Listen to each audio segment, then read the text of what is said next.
Good morning guys, আজি বহুত দিনৰ মূৰত ব্লগ ষ্টাৰ্ট কৰিছোঁ। আশা কৰোঁ গোটেই ব্লগটো চাব।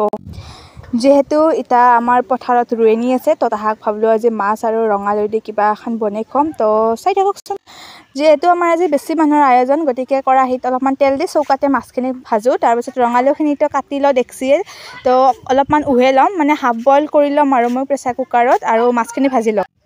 আৰু মাছখিনি ভাজি হোৱাৰ পিছত এতিয়া এইটো কেৰাহীতে অলপমান তেল দি তাতে পাঁচফোৰণ দি দিছোঁ আৰু অলপমান পিঁয়াজ দিছোঁ। পিঁয়াজৰ যিটোহে দাম, আপোনালোকৰ ফালে কিমান ক'ব। অলপমান শুকান জলকীয়া দিছোঁ। অলপমান ভাজি লোৱা হোৱাৰ পাছতে মই ইয়াতে এড কৰিম, মই যোনখিনি হাফ বইল কৰি থৈছিলোঁ ৰঙালাও, সেই ৰঙালাওখিনি অলপমান এড কৰি দিছোঁ আৰু অলপমান ভালকৈ ভাজি ল'ম। কিন্তু মোৰ কেমেৰাটো অফ হৈ থাকিল, যাৰ কাৰণে মই ইয়াতে অলপমান ভাজি লোৱাতে মই জিৰা দিছিলোঁ, দেখা নহ'ল। আৰু অলপমান নিমখ দিছোঁ আৰু অলপমান হালধি দিছোঁ। ভালকৈ মিক্স কৰি ভাজি লৈ তাৰপিছত মই কৰচখানি দি ভালকৈ অলপমান ভাঙি দিছোঁ। ভাঙি দিয়া হোৱাৰ পাছত অলপমান ইয়াত মই গৰম পানী এড কৰি দিম।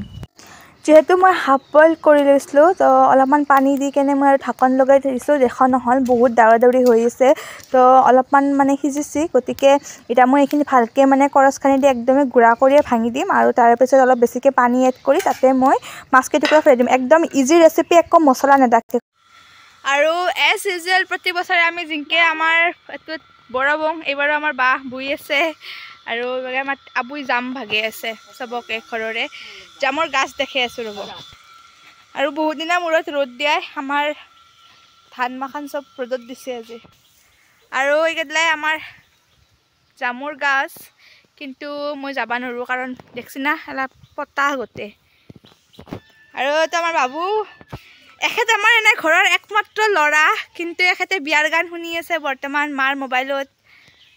আৰু এইটো টিউশ্যন কৰিব আহি ৰখি গ'ল বৰবোৱাত।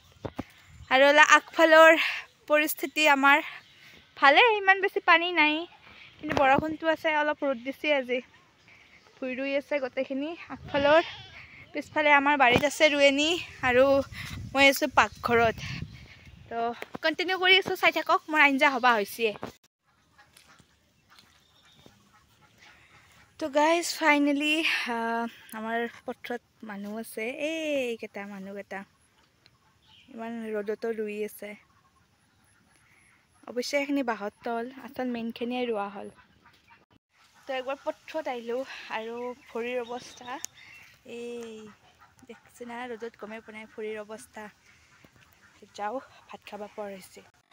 তো আৰু এতিয়া মই পূৰা কেমেৰাটো অন কৰি পাকঘৰৰ অৱস্থা দেখছি না, একদমেই বেয়া, কিন্তু উপায় নাই। পূৰা জুইত ৰান্ধি আছোঁ, মাজে মাজে গেছতো লাৰি দি আছোঁ। একবাৰ দুবাৰ হয়, মোৰ কাম শেষ হৈ অহা নাই।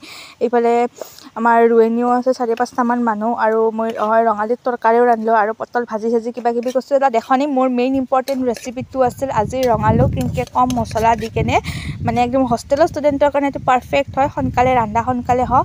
তো পূৰা মই জল্দি জল্দি কৰি আছোঁ। ৰঙালাও তৰকাৰীখিনি হৈ গ'ল আৰু এতিয়া মই ধুনীয়াকৈ মানে কৰি দিওঁ পাকঘৰৰ।